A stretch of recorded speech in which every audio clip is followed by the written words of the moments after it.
Here I am after 2 years in the warm air of Kolkata. I am surprised. I thought by now our great conqueror, Clive of India, would have his face on every coin. But I see the Mughal emperor is still here. Your Imperial Mughal Majesty, how long before your lord and master Robert Clive, the rascal, pushes you off the coins and then off the throne? With my heart I hate him, but with some part of my brain, my memory, I am grateful to him for a revelation. It was Mughal Emperor Shah Alam II who sent me on the mission from India to Blighty, what the Blighties are calling Blighty, where they learn to speak our languages and make fun of them. I have tales to tell you. Oh, yes, of my journeys there and my times. Soon you won't need me to tell you what the Ferengis are like. This fellow, this fox. In Blighty, they are killing foxes with running dogs, riding on horses to see dogs tearing skin and blood from foxes and enjoying. We know Mr. Clive brought Ferengi troops and guns to dethrone the hasty boy Siraj and place Mir Sahib on the throne of Bengal. At the time, some thought Siraj the boy was looting the poor with tax and too young to be the bare cheese, the big cheese. My friends, when I tell them in England the big cheese, they think I am talking about paneer. I may have thought the same thing. But now, returning from Blighty, from Blighty, I know who the real looters are. They have Bengal and are casting eyes on Oud, and, mark my words, Delhi. These Ferengis say they come to trade, like the milkman who comes to your door to sell milk and enter forcibly to fuck your wife. In England, there is no caste, no such thing as master and slave. Their king cannot do what he likes.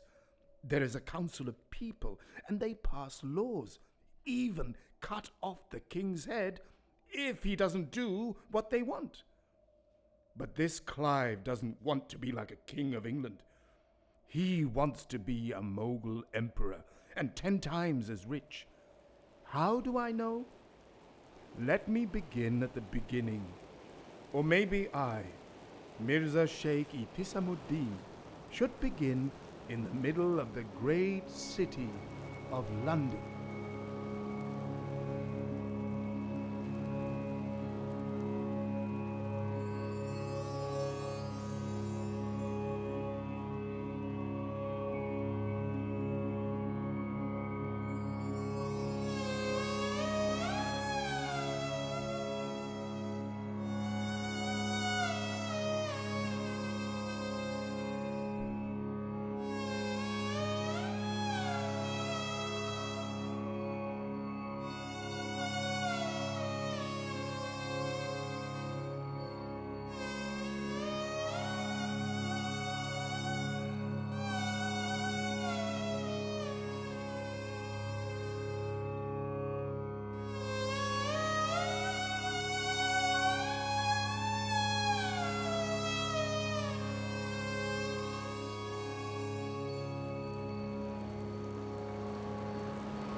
Wah!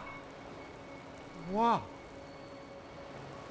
Malik Muazzam. Ah, Captain Shahid. Aye. Come. Look at this. The wretched recruitment parade. Sheikh Sahib, all criminals and rogues wanted to take the company's shilling. So what have you got for us?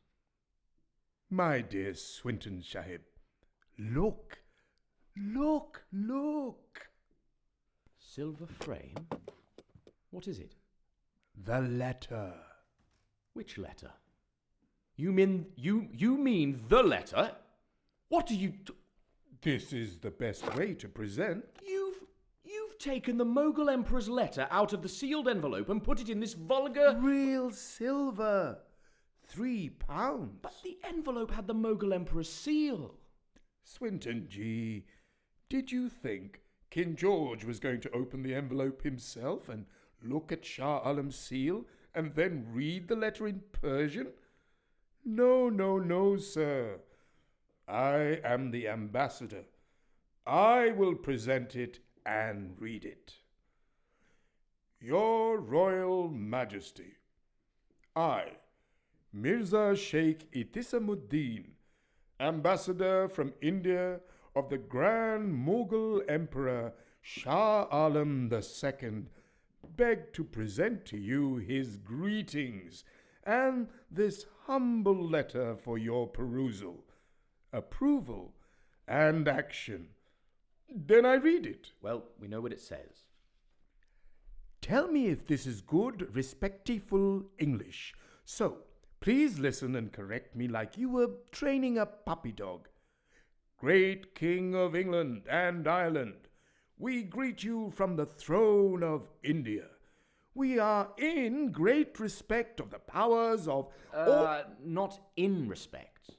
We have great respect. Yeah? Don't interrupt, Yar. I am losing flows. So, have great respect for the military prowess of your armies deployed in India.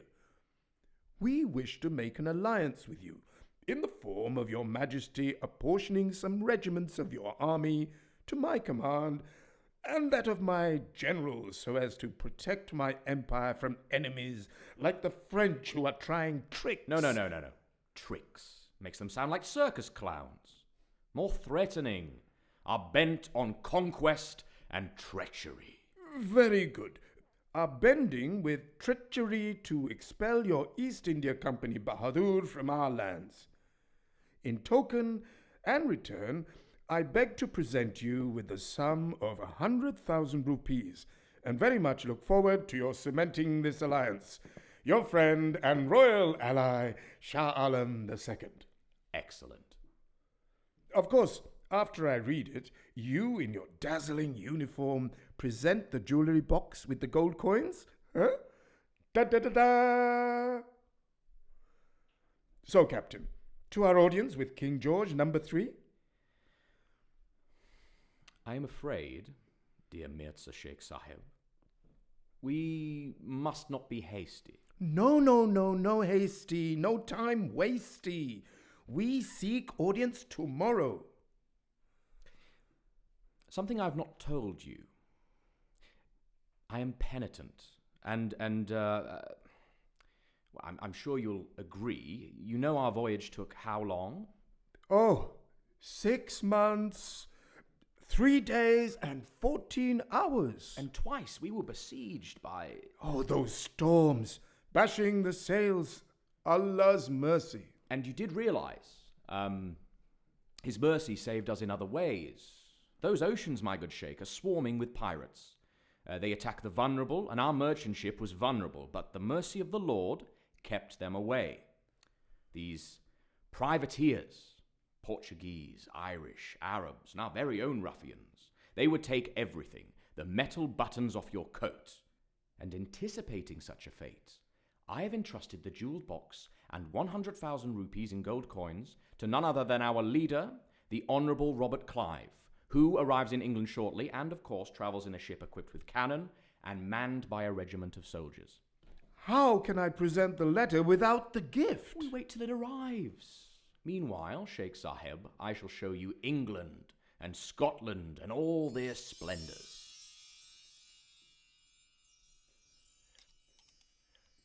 Captain Swinton showed me London while we waited for this Clive. The English were hospitable. They offered plenty food. Do you know pi? Yes, 22 upon 7. Muslim mathematics stolen by Greeks? No, they were not meaning that pie, but English food, meat concealed under biscuit.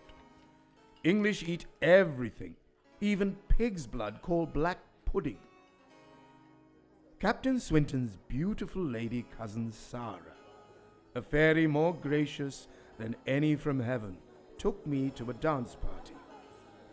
As I entered, the music, the dancing stopped. Why? For staring at me because of my turban and shawl and churidar. One host said, "You must dance," and I protested that I had no knowledge of it, and then one gentleman asked if I were perhaps too shy to dance with ladies of another race.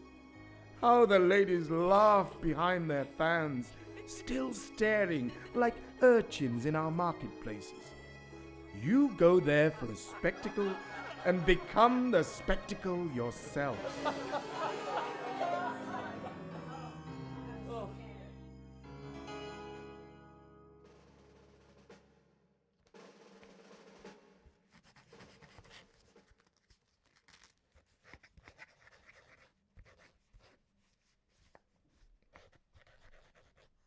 Tell me, how do you read the company cipher?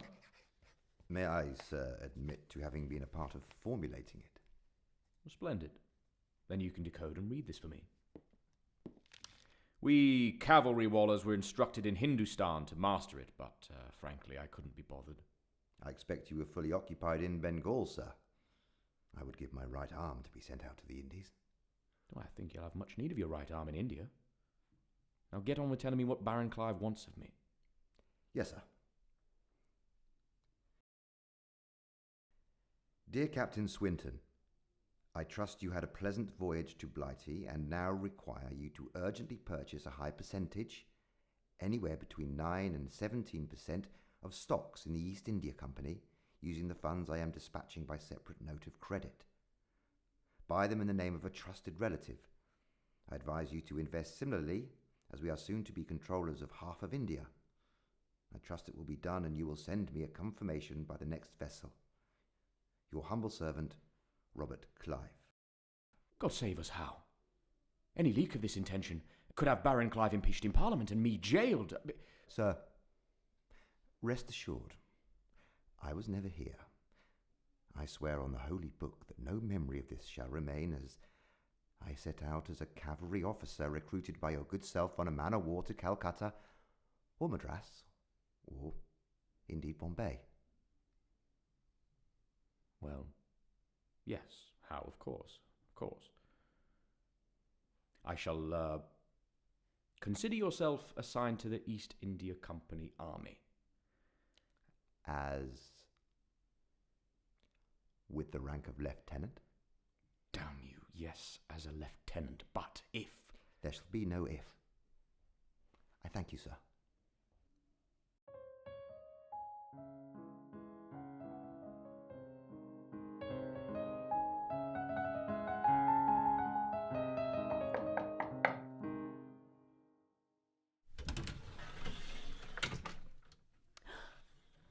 Dear cousin. Still cultivating the French endearments. Not on Mirza? Of course not. I did the Indian thing. That, Sarah, is a Hindu gesture. Our Mirza regards himself as a pious Mohammedan. He would have been revolted by it. He did look a bit disconcerted, but we got along very well. He has charming manners and talks incessantly about you and about Baron Clive and how you are to meet the king. That won't happen very soon. Clive is not on his way, but he wants a favour from us, which means you, I'm afraid, Sarah. Afraid?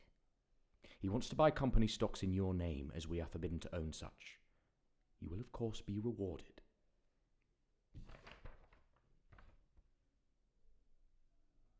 Which implicates me in a felony. Who's to know? And his wish has to be my command. Sarah, you have to assist me. Clive is not one to trifle with. And I must impose on you further. Sheikh Sahib has to be distracted and kept from the fact that Clive is not on his way.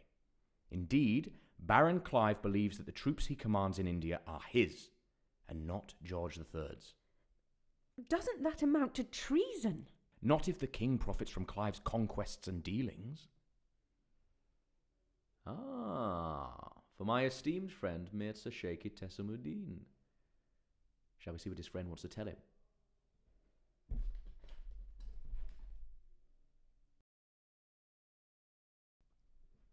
Unethical.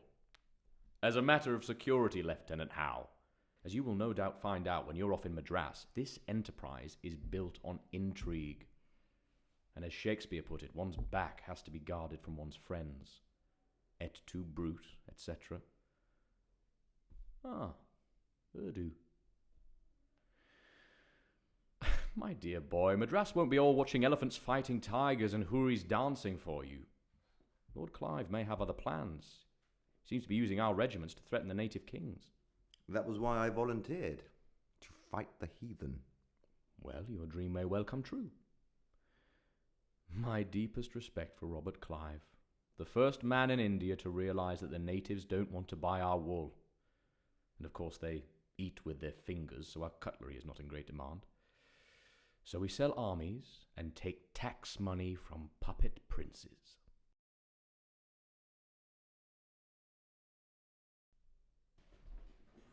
Oh, Archie, let me see it.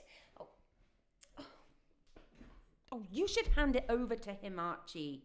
This is exceedingly unfair. What difference will it make? It's his letter. These are matters beyond your ken, Sarah. Mirza Sahib thinks that Clive is on his way, and that he'll get King George to lend the Mughal our company armies. Isn't that what you are entrusted with? Dear, dear, dear Sarah. This mission is like a Mohammedan bride. She wears a veil till the moment of deflowering arrives. Then the veil is torn aside, and the features of the maiden, comely or ugly, are revealed. So, let's say the moment of deflowering has arrived. Salam alaikum. Salam alaikum. So the moment of deflowering has not arrived. What is that, Captain Shahib? What flowers? What moment?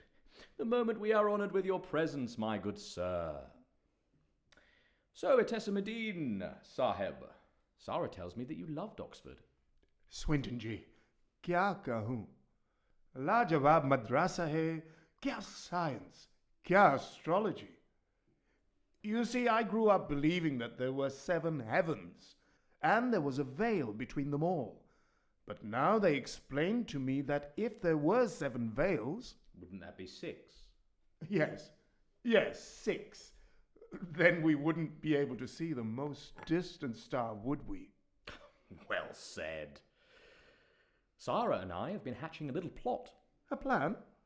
A good plan? Yes, your next adventure. Scotland and Edinburgh. Sarah has volunteered to show you our beautiful motherland. I have? Of course I have. When shall we set out, Mirza Sahib? Well, the coaches have been hired for the morrow. Tomorrow? Oh yes, the 14th. Time flies so quickly. Sarah will send her man over to yours to help you pack.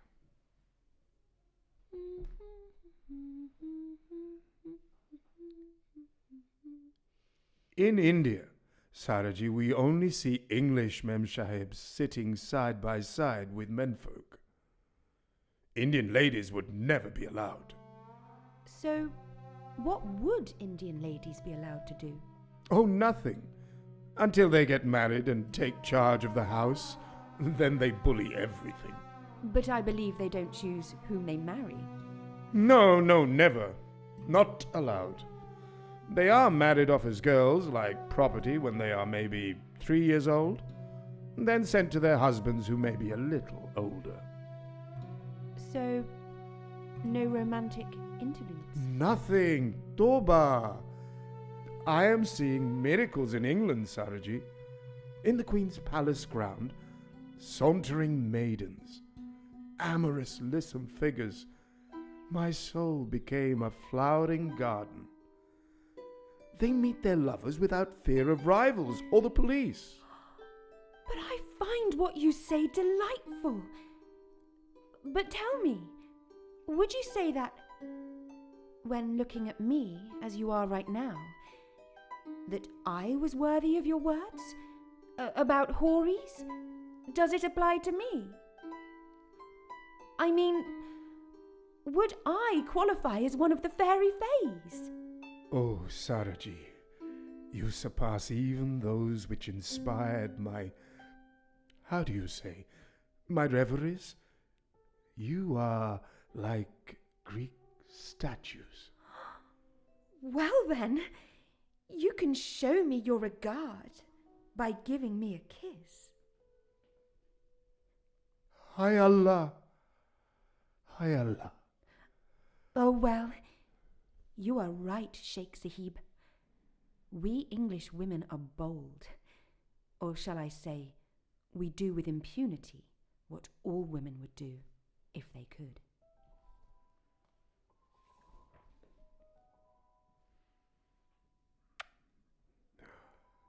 There. Hi Allah.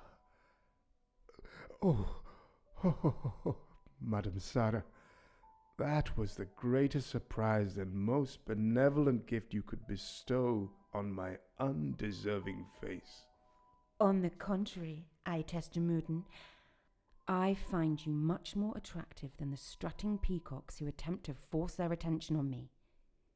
Your observing everything and taking nothing for granted is utterly charming. Thank you. How can I thank you? But what will Captain Swinton say? Please, no. You must consider taking lessons in how to fully participate in a kiss. The unity of lips and mouths and tongues.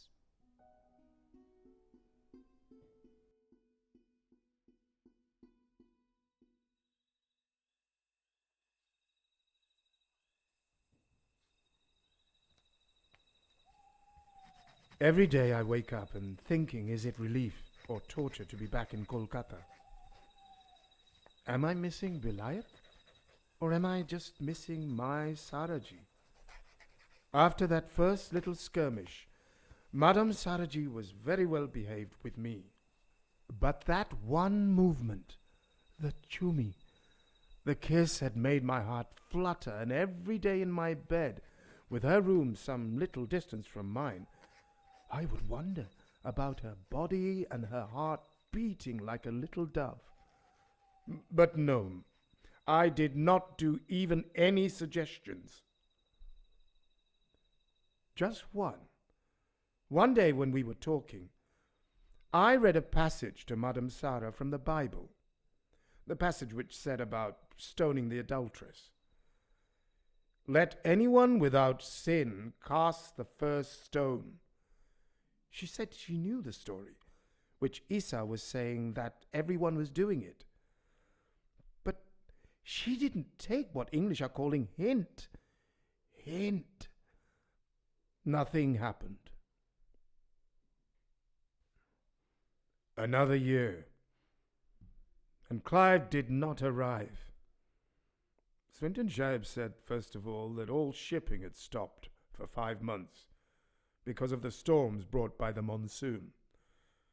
Then the delay was the famine in Bengal. I heard all this, and fear was encircling my heart. Definitely these English were thinking they are new Nawabs. I told Swinton Sahib that we have to see the king quickly and make the military request.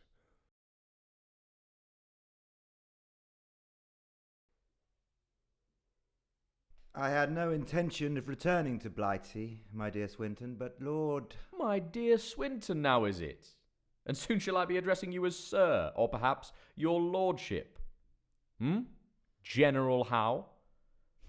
I have earned my rank, Swinton. That you cannot abide the fact that I am now of equal military rank to you is purely your nagging concern, and a matter of amusement to me.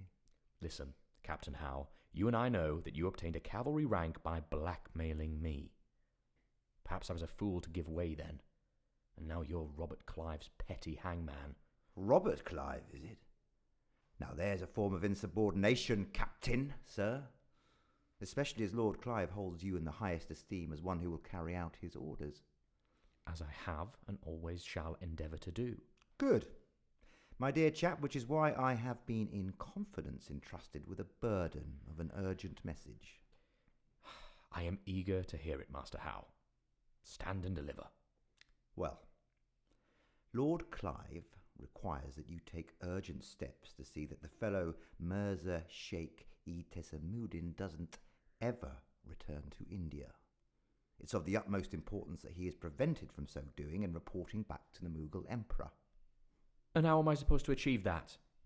The Mirza is a free citizen of India and the ambassador of the Mughal Emperor. For heaven's sake, Swinton, use your imagination.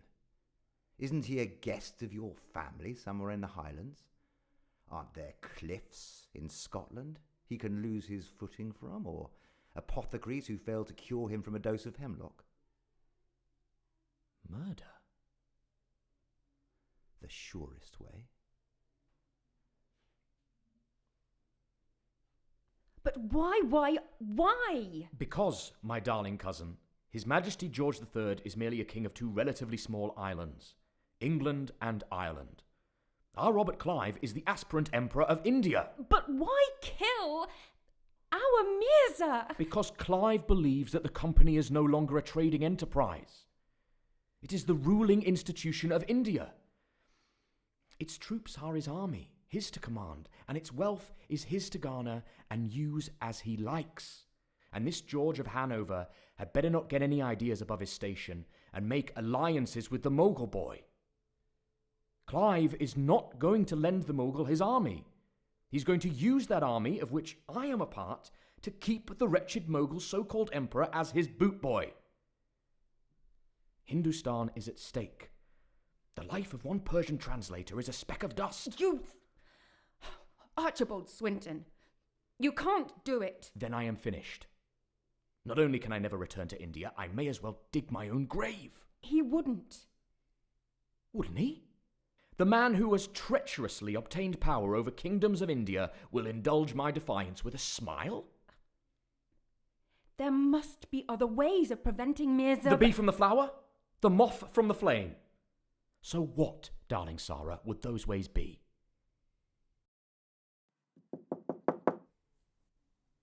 Ye kaun hai? Who is it? It is I, Sarah. Mirza Sahib. Can I come in? Is it urgent, Saraji? It is. For me. Please come.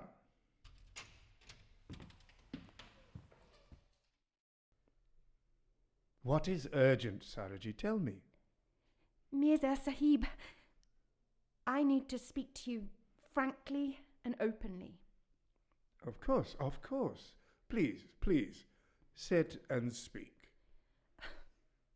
I want to speak a lot of things. I'm in trouble. Mirza Sahib, you know that I am an orphan. Swinton Sahib's told me that you were in the care of his father and mother, in this house, the people. Yes, my aunt and my uncle. And this evening they introduced me to a man, perhaps in his late 60s, and when he left, they said he was my suitor, and they were arranging my marriage to him. This is happening in Scotland? Only to orphaned girls, like myself.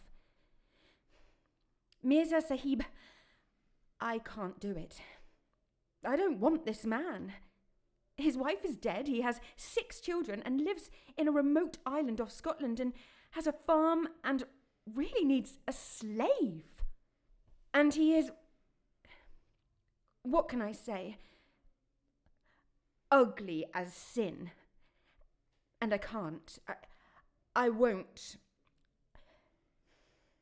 Is he Indian? No, he's an islander from the Shetlands. How will I, a woman of London and the world, live on some wretched island? This is terrible, just like in India. I know a fellow with 4 wives and 31 children. When is he sleeping? In all our travels and friendship, Mirza Sahib, I have never asked you. Are you married? Yes, from the age of 13. I have a cousin wife in Murshidabad, of course. Just one, just. Allowed is 4. And do you love her? Saraji, in India, these are not matters of love. They are matters of family property and arrangements. No passion? We are brought up to reserve passion for outside marriage. Rich men all have courtesans, dancing girls. So you, dancing girls? No, never. But you have expressed passion. Remember the Queen's Palace garden? The houris from heaven. Of course, Saraji. I have eyes to see and a heart to delight. And do you remember when we were in the garden in London? How can you ask, Saraji? I will never forget. Then Mirza Sahib Ihtesamuddin, you remember you called me a fairy from heaven. Do you still think of me so? So, I have come to ask you to save me. Save? Save? You? You told me that you're allowed 4 wives. So have one more. For her beauty and for the fact that she loves you. I know what you're thinking, Ihtestaji. That I shamelessly proposed to you to save myself from being bartered off. That may be a consequence. But Sheikh Sahib, it was the act of Allah to push me to the shamelessness of declaring what I always desired. Union with you. You have to believe I love you. Allah.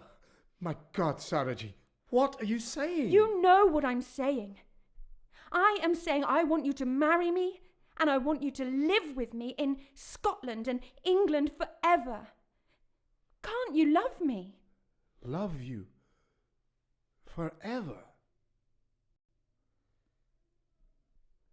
How can I tell you how the night ended? She's asking me for my hand and more.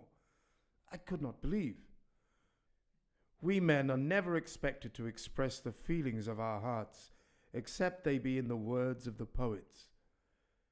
But truly my heart was torn.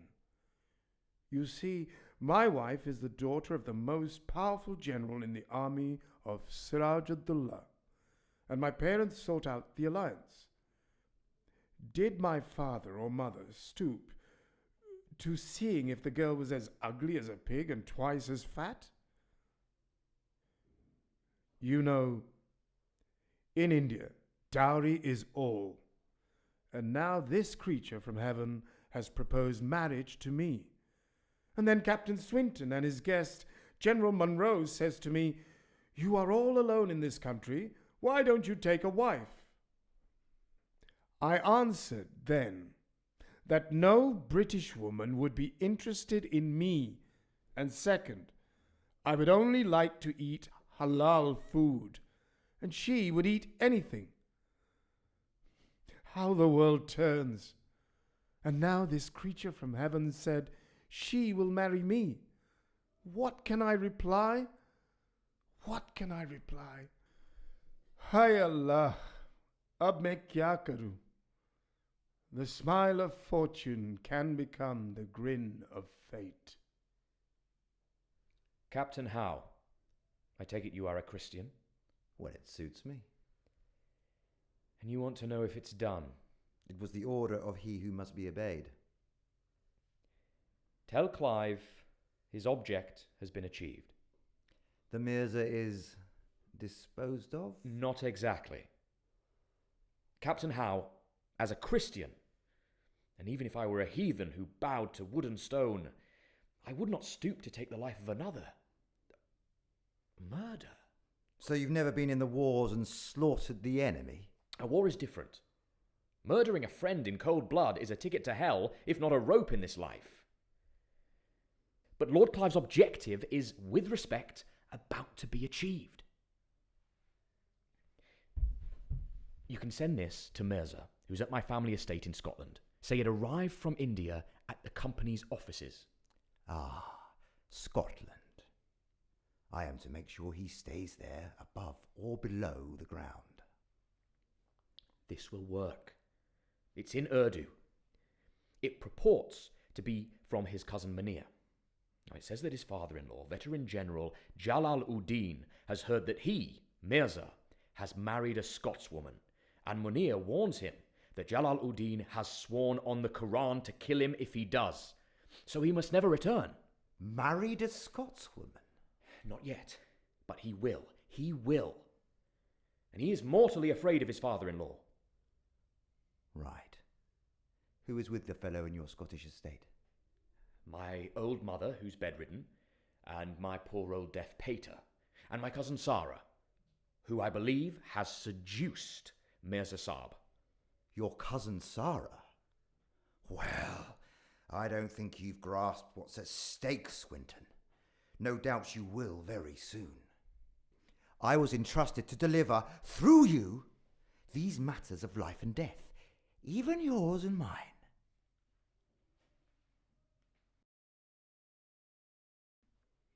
Captain Jab, who gave this to you? As I said, Mirza, it arrived with the dispatches at the company's headquarters. Yes, I have had some correspondence from India via Captain Swinton and others from there. But this letter, impossible. What's impossible? That it was written by my cousin Munir. You see, news reached me from his brother Abdul that Munir died last year in the smallpox plague. And this Urdu letter. He is illiterate. No Indian has written this. So, Captain? I don't have time to explain what you, my dear Darky, are going to take a walk. That way, out into the woods. And if we get to the woods safely, you get off with a broken leg. Any attempt to call attention and I'll blast your head off. And your head goes too. Drop your weapons, sir. Mirza Saab. Utalo. Now, Master Howe, out with you if you don't want a Scottish funeral. My armed man will see you to London. Mirza Saab, apmat fiko kijiye, is janab ko humne khud dekh liya. Allah ki mehrbani, Swinton Sahib. Allah ki mehrbani. I followed him from London. Who is he? Why is he doing this? He brought me a letter. A forged letter saying that this is from my dead cousin Munir. Your cousin, the one I met in Delhi, Munir, is dead. Last year. Bad Urdu. And he would never call himself Munir. We were always, from childhood, calling him Mumu. And that is how he would sign.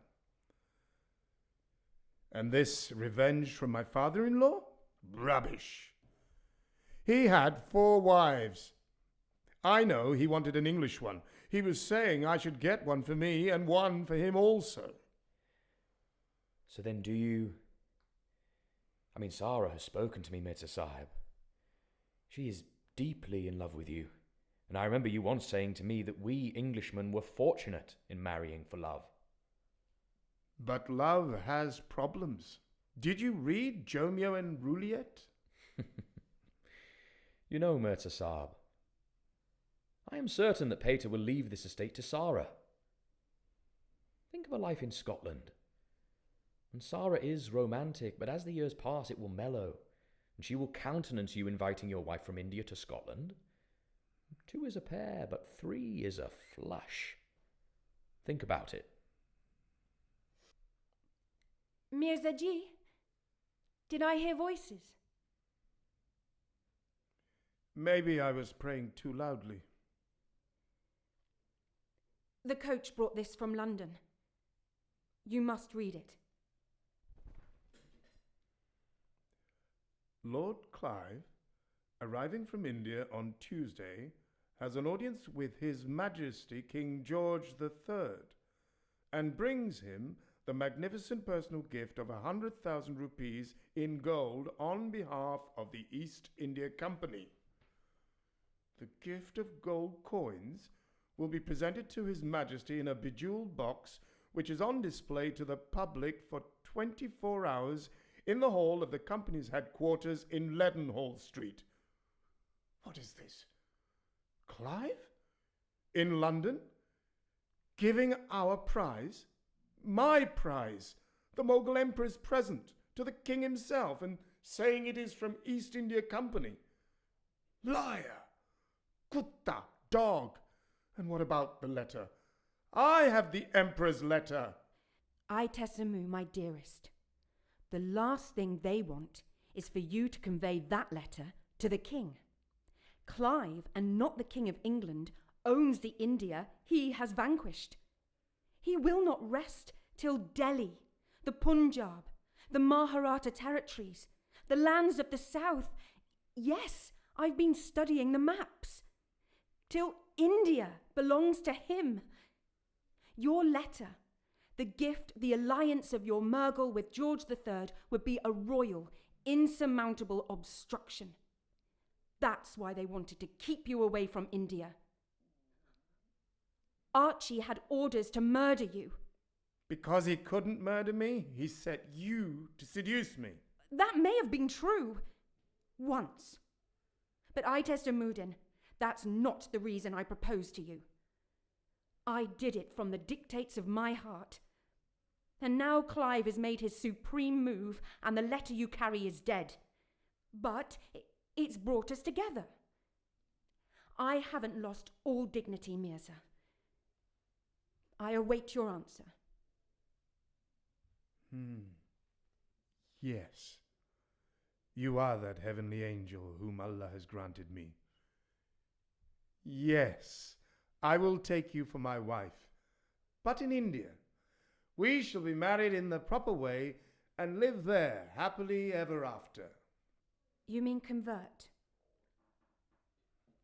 India?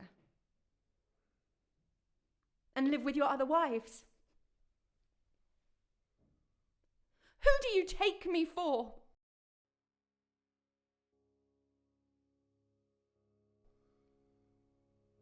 You see him, the emperor who will conquer all of Hindustan?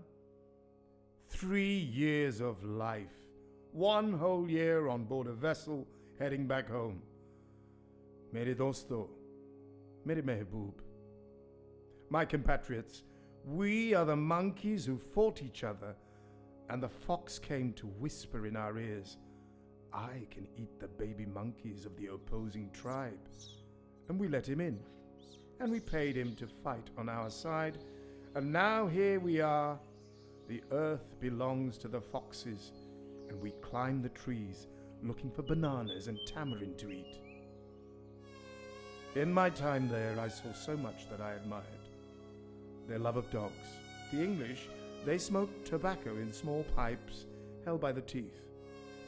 But they will give us nothing but their impositions. Their language, their science, their systems of administration, their idea of equality and justice. You ask me, my friends, what I brought back from Britain, Blighty. I tell you, I was granted nothing.